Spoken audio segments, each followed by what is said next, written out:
안녕하세요, 여러분. 독서의 즐거움입니다. 혹시 우리나라가 얼마나 빠르게 늙어가고 있는지 아시나요?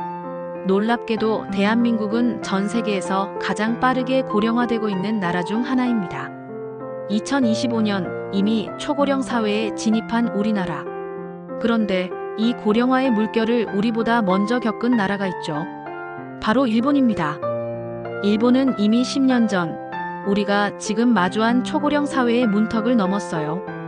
그들의 이야기는 단순한 이웃나라 이야기가 아니라 우리의 미래를 미리 보여주는 거울 같은 존재입니다. 오늘 이 영상에서는 일본의 초고령 사회를 통해 우리가 어떤 미래를 맞이하게 될지, 그리고 그 속에서 행복하고 안정적인 노후를 준비하려면 무엇을 해야 할지 하나하나 짚어보려고 합니다.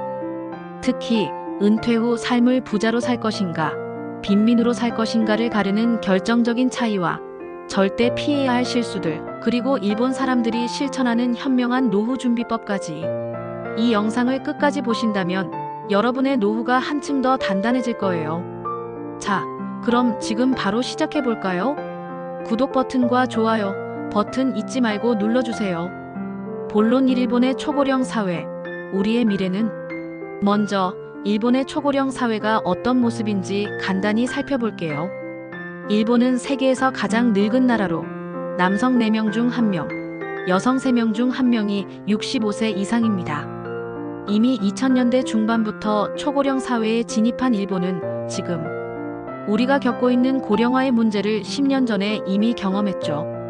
그렇다면 일본의 은퇴자들은 지금 어떤 삶을 살고 있을까요? 일본의 은퇴자들을 크게 두 부류로 나눌 수 있는데요. 바로 은퇴 부자와 은퇴 빈민입니다. 은퇴 부자는 시간과 돈, 두 가지 여유를 모두 누리며 노후를 즐깁니다. 반면 은퇴 빈민은 연금에만 의존하거나 생계를 위해 계속 일해야 하는 처지죠. 이 차이는 단순히 운이나 직업의 차이일까요? 아닙니다. 이 두 그룹의 삶은 이미 30대부터 갈리기 시작했다는 사실 알고 계셨나요? 2013년 일본의 한 경제지는 60세에서 65세 사이 정년퇴직자 300명을 분석했어요. 이들을 예금 보유액 기준으로 3계층으로 나눠봤더니 놀라운 결과가 나왔습니다. 은퇴 부유층의 26.4%는 30대 시절 한화로 약 1억에서 1억 5천만 원을 저축하고 있었어요. 반면 은퇴 빈민층의 43.6%는 저축액이 1천만 원 미만이었죠. 이뿐만이 아니에요. 은퇴 부유층은 34세 이전에 첫 주택을 구입한 비율이 52.9%로 주택 마련 시기가 빨랐습니다. 반면 은퇴 빈민층은 주택담보대출이 은퇴 시점까지 이어지는 경우가 많았어요. 또 한 가지 흥미로운 점은 은퇴 부자들은 돈을 물건 사는데 쓰기보다는 가족, 여행 같은 체험에 투자했고, 빈민층은 물질적인 소비에 치중했다는 거예요. 결론적으로 30대부터의 재정 습관이 은퇴 후 삶의 질을 결정짓는 중요한 열쇠였던 겁니다. 여러분은 지금 30대, 40대, 50대에 어떤 선택을 하고 계신가요? 이 질문 한번 곰곰이 생각해 보세요. 본론. 이 은퇴 부자가 되기 위한 50대의 준비. 그렇다면 우리는 어떻게 해야 은퇴 부자의 길로 갈 수 있을까요? 일본의 사례를 통해 배울 수 있는 가장 중요한 교훈은 50대부터 노후 준비를 시작해야 한다는 점입니다. 일본의 금융 전문가 호사카 다카시 교수는 이렇게 말했어요. 50대부터 금전 감각을 바꾸지 않으면 은퇴 후 삶이 힘들어질 수 있습니다. 첫 번째로 생활 수준을 높이지 마세요. 50대는 회사원이라면 대개 가장 경제적으로 여유로운 시기입니다. 연봉도 정점에 달하고 자녀들도 어느 정도 독립했을 가능성이 높죠. 그래서 이 시기에 집을 더 크게 바꾸거나 고급 차를 사는 등 생활 수준을 올리는 분들이 많아요. 하지만 한번 올라간 생활 수준은 쉽게 내려오지 않습니다. 은퇴 후 소득이 줄어들면 고정된 지출 때문에 큰 어려움을 겪을 수 있어요. 예를 들어 50대에 매달 500만 원을 쓰던 생활을 유지하려면 은퇴 후에도 그만큼의 돈이 필요해요. 하지만 연금이나 저축만으로는 이를 감당하기 어렵죠. 그러니 50대부터는 지출을 의식적으로 관리하는 습관을 들여야 합니다. 두 번째, 고가의 물건은 현금으로 구매하세요. 직장 생활 중에는 신용카드로 충동 구매를 하더라도 월급으로 커버가 가능했죠. 하지만 은퇴 후에는 그럴 여유가 없습니다. 특히 고가의 물건을 살 때는 현금을 사용하는 습관을 들이세요. 현금을 꺼내 쓰면 소비에 대해 더 신중해질 수밖에 없거든요. 예를 들어 새 TV나 가전제품을 사고 싶다면 카드 대신 현금으로 결제해 보세요. 지갑이 가벼워지는 느낌이 소비를 줄이는데 큰 도움이 됩니다. 세 번째, 자녀와 손주에 대한 과도한 지출을 줄이세요. 우리나라나 일본이나 자녀와 손주를 위해 아낌없이 돈을 쓰는 부모님들이 많죠. 교육비, 결혼자금, 손주의 해외여행까지. 하지만 이건 정말 조심해야 합니다. 일본의 사례를 보면 은퇴 빈민층 중 많은 이들이 자녀에게 과도하게 돈을 썼던 과거를 후회했어요. 호사카 교수는 이렇게 조언합니다. 자녀에게 부모의 지원은 대학 졸업까지만이라고 선을 그어두세요. 자녀가 어릴 때부터 자립심을 키워주는 것도 중요합니다. 예를 들어 자녀가 결혼할 때 5천만 원을 지원한다면 그 돈은 여러분의 노후 자금에서 빠져나가는 거예요. 은퇴 후에는 그 돈이 생계비나 의료비로 필요할 수도 있죠. 본론 3. 노후를 망치는 4가지 실수. 이제 노후를 망칠 수 있는 4가지 치명적인 실수를 살펴볼게요. 이건 일본뿐 아니라 한국에서도 반드시 피해야 할 함정들입니다. 책 부자의 프레임에서 소개된 내용인데요. 하나하나 짚어보겠습니다. 첫 번째 실수는 집을 자녀 명의로 이전하는 것이에요. 집을 자녀 명의로 바꾸는 건 세금을 줄이려는 의도일 수 있지만 실은 큰 부담을 안길 수 있어요. 예를 들어 30년 전에 4억 원에 산 집을 자녀 명의로 이전했다고 해볼게요. 현재 그 집의 가치가 5억 원이라면 자녀는 부모님의 낮은 취득원가 4억 원을 기준으로 세금을 내야 해요. 즉, 집을 팔 때 장기자본 이득세로 큰 세금을 물게 되는 거죠. 대신 상속을 통해 집을 물려주는 게 더 유리할 수 있어요. 상속세와 자본 이득세를 비교해보고 전문가와 상의하는 걸 추천합니다. 두 번째 실수는 유동자산 부족이에요. 노후에는 언제든 현금화할 수 있는 유동자산이 필수입니다. 예를 들어 병수와 은희 부부의 사례를 보죠. 이 부부는 집을 소유하고 있었지만 남편 병수가 세상을 떠난 후 현금이 거의 없다는 사실을 알게 됐어요. 알고 보니 집을 담보로 대출을 받아 생활비를 충당했더라고요. 결국 은희는 집을 팔아야 했습니다. 이 사례는 부동산에 자산을 몰아넣는 게 얼마나 위험한지를 보여줍니다. 노후에는 의료비, 생활비 등 고정 지출이 많아지기 때문에 언제든 꺼내 쓸 수 있는 현금이나 예금이 반드시 필요해요. 전문가들은 유동자산 비율을 최소 3%로 유지하라고 조언합니다. 세 번째 실수는 자녀에게 돈을 너무 많이 주는 것이에요. 앞서도 언급했지만 자녀의 결혼 자금이나 교육비로 과도하게 돈을 쓰는 건 위험합니다. 예를 들어 5억 원 자산 중 3억 원이 부동산, 2억 원이 유동자산인 부부가 자녀 2명의 결혼 자금으로 각각 5천만 원을 준다고 해보죠. 2억 원의 유동자산에서 1억 원이 빠져나가면 노후 생활이 위태로워질 수 있어요. 특히 유동자산은 생활비로도 쓰이고 있으니 더더욱 신중해야 합니다. 자녀가 부모의 지원에 의존하지 않도록 미리 자립을 유도하는 게 중요합니다. 네 번째 실수는 은퇴를 너무 일찍 하는 것이에요. 전 미국 경제연구소의 보고에 따르면 은퇴를 4년 늦추면 생활 수준을 3분의 1 높일 수 있다고 해요. 8년 더 일하면 무려 74%나 상승하죠.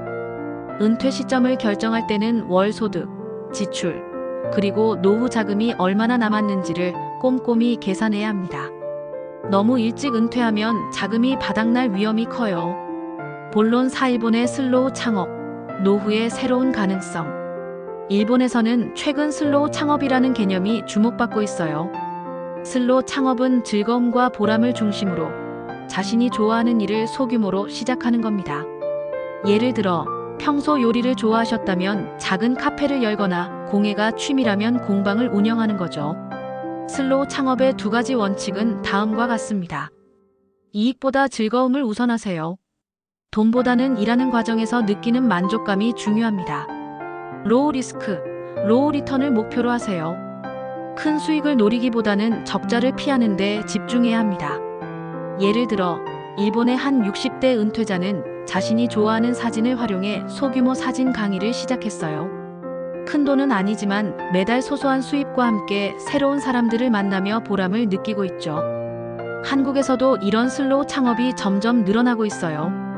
유튜브 채널을 운영하거나 스마트 스토어를 통해 소규모 판매를 시작하는 것도 좋은 예입니다. 여러분도 지금 좋아하는 일이 있다면 노후의 일을 작은 사업으로 발전시켜보는 건 어떨까요? 본론 5 은퇴자를 노리는 금융사기주의보. 노후를 준비하면서 절대 주의해야 할 게 하나 더 있습니다. 바로 금융사기입니다. 일본과 한국 모두 은퇴자들을 노리는 사기꾼들이 많아요. 금융감독원이 정리한 사기 의심 신호 9가지를 소개할게요. 다단계로 투자자를 모집하며 높은 수당을 약속한다. 사업 내용이 불분명하고 구체적인 선거 없이 전망만 제시한다. 자동 트레이딩이나 마진 거래로 리스크 없는 수익을 보장한다고 주장한다. 홈페이지에 회원 가입해야만 내용을 볼 수 있다. 본사가 해외에 있어 사업 상황 확인이 어렵다고 설명한다. 사업 설명회에 50대 이상 장노년층이 주로 참석한다. 문자, SNS, 블로그로 투자 권유를 한다. 피해자 모임에서 사업을 추진하거나 피해 복구를 약속한다. 업체명과 다른 계좌로 입금을 요구한다. 특히 일본에서는 동창회 사기도 흔하다고 해요. 오랜만에 나타난 동창이 갑자기 친하게 지내며 투자를 권유하면 100% 의심하세요. 실제로 동창회에서 억 단위의 돈을 빌려줬다가 돌려받지 못한 사례도 많다고 합니다. 여러분, 절대 고수익 보장이라는 말에 현혹되지 마세요. 노후 자금은 한번 잃으면 되찾기 어렵습니다. 본론 6. 제3의 인간관계로 마음을 지키자. 노후의 행복을 좌우하는 또 하나의 요소는 인간관계입니다. 일본의 한 시니어 잡지가 은퇴자들에게 은퇴 후 누구와 여행하고 싶나요? 라고 물었더니 흥미로운 결과가 나왔어요. 남성의 90%는 아내라고 답했지만 여성의 절반은 친구나 자녀를 선택했어요. 이 결과는 은퇴 후 부부관계뿐 아니라 제3의 인간관계가 얼마나 중요한지를 보여줍니다. 직장 생활 중의 관계는 은퇴와 함께 대부분 끊어지기 마련이죠. 그래서 은퇴 전부터 지역사회에서 새로운 인연을 만드는 게 중요합니다. 예를 들어 지역 봉사활동이나 취미 동호회에 참여해보세요. 일본의 은퇴 전문가들은 이렇게 조언합니다. 회사 명함을 꺼내지 마세요. 지역사회에서는 직함보다 공통 관심사가 중요합니다. 너무 깊은 관계는 피하세요. 사적인 일에 지나치게 관여하면 관계가 어긋날 수 있어요. 얕고 담백한 관계가 더 오래갑니다. 또 일본의 정신과 전문의 히데키 원장은 마음의 노화를 막기 위해 새로운 도전을 추천해요. 예를 들어 익숙한 산책 코스 대신 새로운 길을 걸어보거나 블로그에 글을 써보는 것도 좋아요. 특히 출력 능력을 키우는 게 중요합니다. 책을 읽는 것보다 글을 쓰거나 대화하는 것이 뇌를 더 활성화시킨다고 하네요. 본론 7. 백수 남편의 생존법, 웃으며 배우는 교훈. 마지막으로 일본에서 유행하는 백수 남편의 생존법을 소개하며 가볍게 웃어볼게요. 은퇴 후 아내와의 관계를 잘 유지하려면 이 유머러스한 지침을 참고하세요. 조청시 만회보. 아침에 아내의 지침을 받고 저녁에 하루 일을 보고하세요. 출문간 천색, 집문간 검색.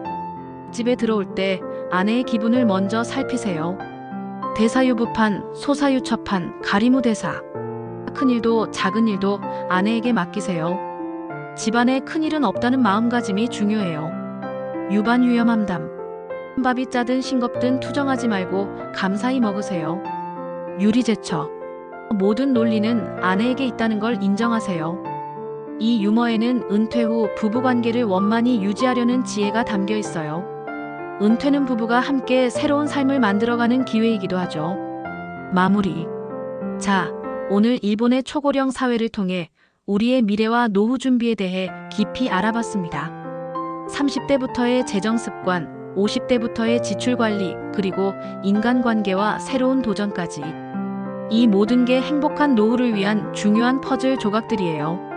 더 많은 인사이트를 얻고 싶으시다면 제가 추천하는 초고령 사회, 일본 은퇴자가 사는 법을 꼭 읽어보세요. 이 책의 주요 내용을 요약한 PDF 파일은 아래 링크에서 무료로 다운로드 받으실 수 있습니다. 여러분의 노후가 더 풍요롭고 행복하길 응원합니다. 이 영상이 도움이 되셨다면 구독과 좋아요, 그리고 알림 설정 잊지 말아주세요. 댓글로 여러분의 노후 준비 팁도 공유해주시면 더욱 풍성한 이야기가 될 거예요. 다음 영상에서 또 만나요.